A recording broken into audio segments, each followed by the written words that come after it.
Students, हमने अपनी पिछली वीडियो में हमारा जो थर्ड मेथड था वो किया था कि हम लोकल सोर्सेज और कॉरेस्पॉन्डेंट्स के थ्रू कैसे डाटा इकट्ठा करते हैं। अब हमारा फोर्थ मेथड आता है इंफॉर्मेशन थ्रू क्वेश्चनेयर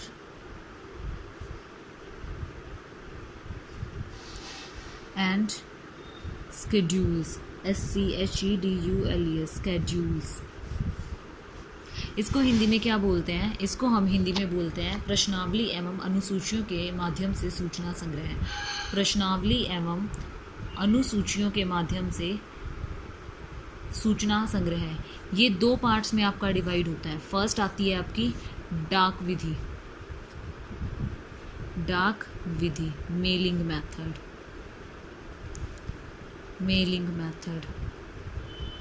सेकंड आता है आपका एन्यूमरेटर्स मेथड,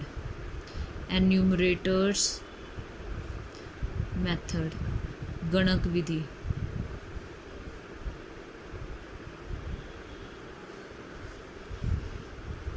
अब हम वन बाय वन डिस्कस करेंगे। फर्स्ट है हमारा मेलिंग मेथड।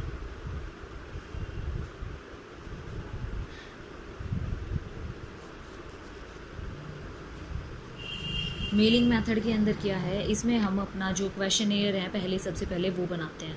क्वेश्चनेयर में हम सब कुछ लिख देते हैं कि हमारी जो है क्वेश्चन हमने जो प्रश्न पूछने हैं उनसे वो सारे के सारे प्रश्न इस मेलिंग मेथड में हम लिख देते हैं। वो सारे के सारे प्रश्न मेलिंग मेथड में लिखने के बाद आप उन व्यक्तियों के पास भेजते हैं, उन क्वेश्चनेयर्स को जिनसे हमें अपना डाटा कलेक्ट करना है। उन व्यक्तियों के पास जब वो डाटा कलेक्ट करने के लिए आप भेजते हो तो उसमें क्या लिखते हो? एक और पत्र भी भेजा जाता है, उसमें एक पत्र भी भेजा जाता है साथ में कि उसके अंदर आपके जो भी उद्देश्य लिखने हैं आपको, मतलब आप किस पर्पज़ से अपना डाटा कलेक्ट कर रहे हो वो पर्पज़, और साथ में ये लिखते हो कि आप जो भी हमें सूचना दोगे वो सूचना आपकी गुप्त रखी जाएगी, कहीं डिस्क्लोज नहीं होगी आपकी इन्फॉर्मेशन।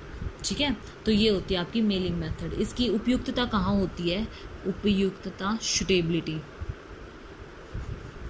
ये मेथड कहाँ कहाँ उपयुक्त होता है? जब हमारा क्षेत्र जो है वो कैसा हो? बहुत विस्तृत हो, वाइड एरिया हो, विस्तृत क्षेत्र हो। दूसरी चीज़, जब हमारे पास कैसा बंदे हों जिनसे हमें डाटा कलेक्ट करना है? शिक्षित व्यक्ति हों, जो पढ़े लिखे हों, शिक्षित व्यक्ति। उसके बाद आते हैं हमारे पास इसमें मेरिट्स कि इसके गुण क्या होंगे। फर्स्ट गुण क्या होंगे? एक तो समय कम लगेगा, हमें जाना नहीं पड़ेगा खुद वहाँ पे।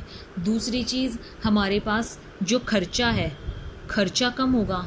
क्यों? क्योंकि हम मेल के थ्रू भेज देंगे। तीसरी चीज़, हमारा जो परिश्रम है वो परिश्रम बचेगा। क्यों?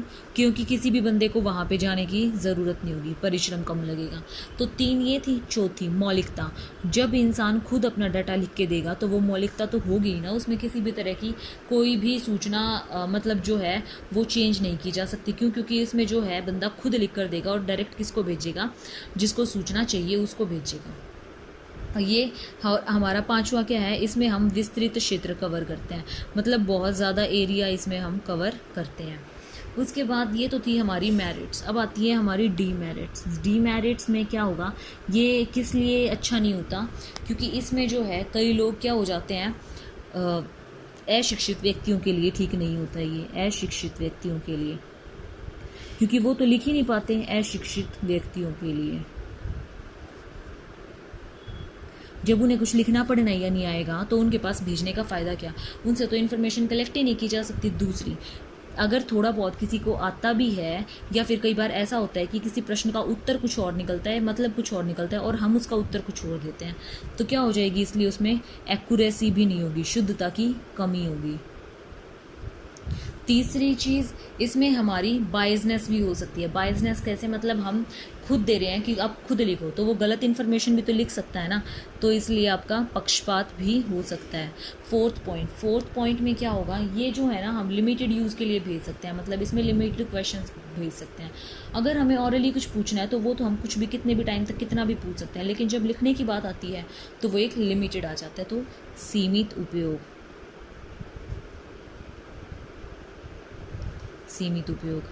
अब अगली चीज़ आती है हमारे पास हमारी लोचशीलता, फ्लेक्सिबिलिटी। फ्लेक्सिबिलिटी कैसी होगी? फ्लेक्सिबिलिटी नहीं पाई जाएगी। क्यों नहीं पाई जाएगी? इसमें मतलब जितने भी हम प्रश्न पूछते हैं उनका छोटे में आंसर दे सकते हैं वो, या फिर इतना बड़ा दे देंगे जिसकी हमें नीड ही नहीं थी। तो इसलिए इसमें फ्लेक्सिबिलिटी की कमी होती है, लोचशीलता की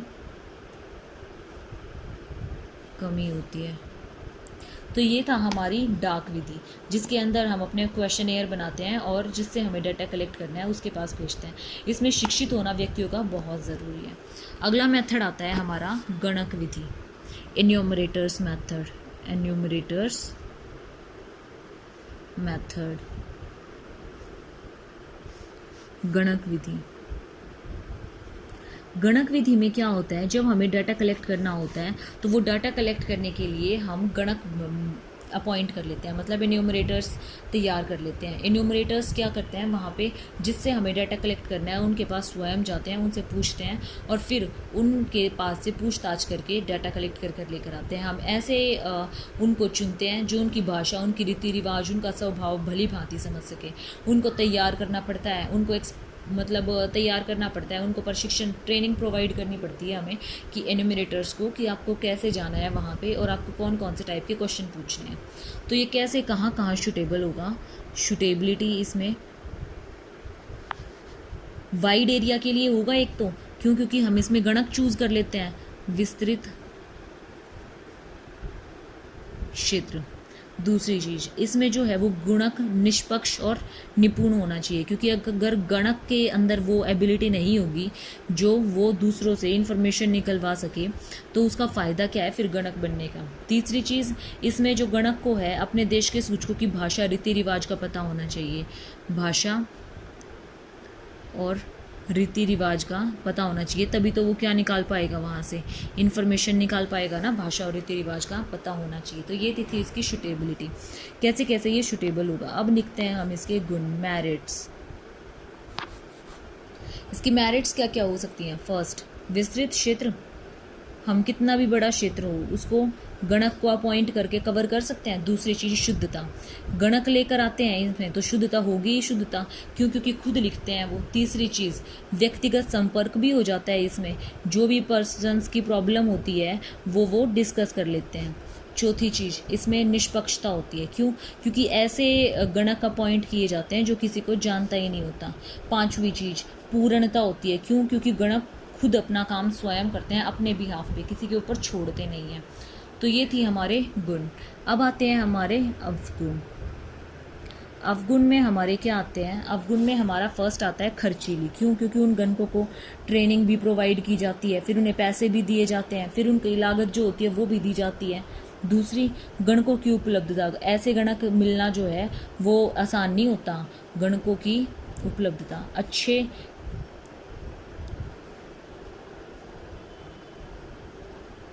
गणक मिलना बहुत मुश्किल होता है, तो इसलिए इसमें प्रॉब्लम आती है। तो ये थी हमारे गणक विधि में शूटेबिलिटी, मेरिट्स और डीमेरिट्स। अगर स्टूडेंट्स इस वाले टॉपिक में आज हमारा ये वाला टॉपिक प्राइमरी डाटा का जो टॉपिक है वो कंप्लीट हो गया है, अगर इसमें कोई भी प्रॉब्लम हो तो बता देना। अब इसके बाद हम ये डिस्कस करेंगे कि हम क्वेश्चनेयर डिस्कस कर रहे हैं, क्वेश्चनेयर वाले मेथड्स डिस्कस कर रहे हैं। तो क्वेश्चनेयर होता क्या है? क्या क्वेश्चनेयर का मतलब क्या होता है? प्रश्नावली होती क्या है?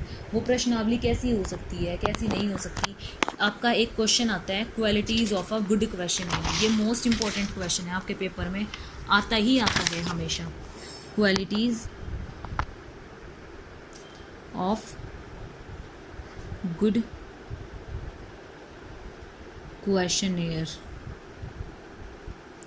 एक अच्छी प्रश्नावली के गुण।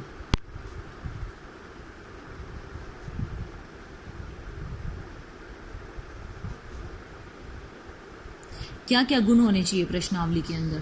फर्स्ट, वो प्रश्नावली पूरी होनी चाहिए, प्रश्नों की संख्या कम होनी चाहिए, सरलता होनी चाहिए, उसमें सत्यता की जांच करने वाली होनी चाहिए, और कैसी होनी चाहिए जिसको हम कैलकुलेट कर सके, गिन सके उनके क्वेश्चंस को इजीली, वैसी होनी चाहिए। प्रॉपर ऑर्डर में होनी चाहिए, हमें कोई भी प्रॉब्लम ना हो ऐसे प्रश्न होने चाहिए, मल्टीपल चॉइस के क्वेश्चन होने चाहिए। इस टाइप की आपकी क्या होनी चाहिए? प्रश्नावली होनी चाहिए। कैसी कैसी होनी चाहिए? सरल होनी चाहिए।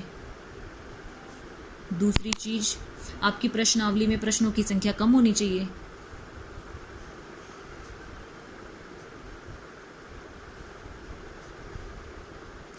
प्रश्नों की संख्या कम होनी चाहिए। तीसरी, आप सत्यता की जांच हो सके ऐसी प्रश्नावली होनी चाहिए,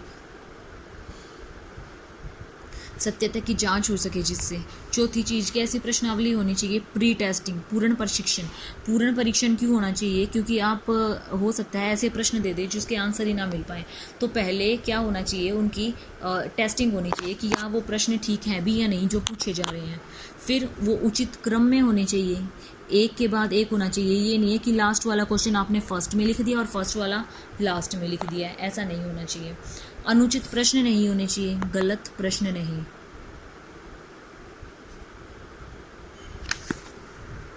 तो ये थे हमारी क्वालिटीज़ एक अच्छी प्रश्नावली में कैसे कैसे गुण होने चाहिए। अब आते हैं टाइप्स ऑफ क्वेश्चनेयर, कैसे कैसे टाइप के क्वेश्चनेयर होने चाहिए, कैसे टाइप की प्रश्नावली होनी चाहिए। टाइप्स ऑफ क्वेश्चनेयर, किस टाइप की प्रश्नावली होनी चाहिए? फर्स्ट, सामान्य विकल्प वाले होने चाहिए, मतलब सिंपल ऑल्टरनेटिव।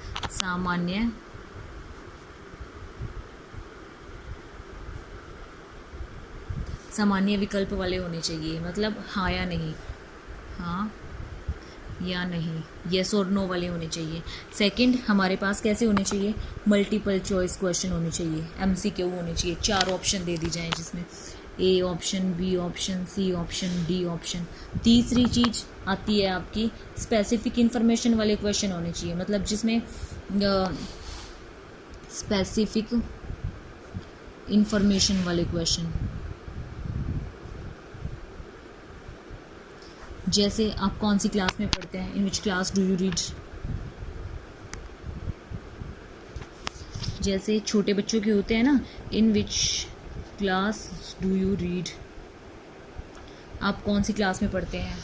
अगला आता है हमारे पास, इसके अंदर अब कैसे होने चाहिए?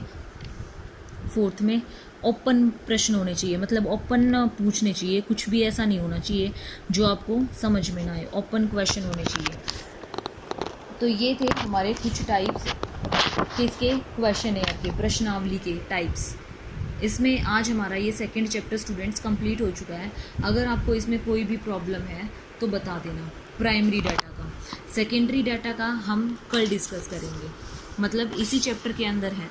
इस चैप्टर का ये वाला पार्ट कंप्लीट हो चुका है आपका प्राइमरी डाटा का। कल हम सेकेंडरी डाटा कलेक्ट करेंगे, सेकेंडरी डाटा को कलेक्ट कैसे करते हैं, उसको यूज़ कैसे करते हैं, ये सब कुछ डिस्कस करेंगे। Thank you.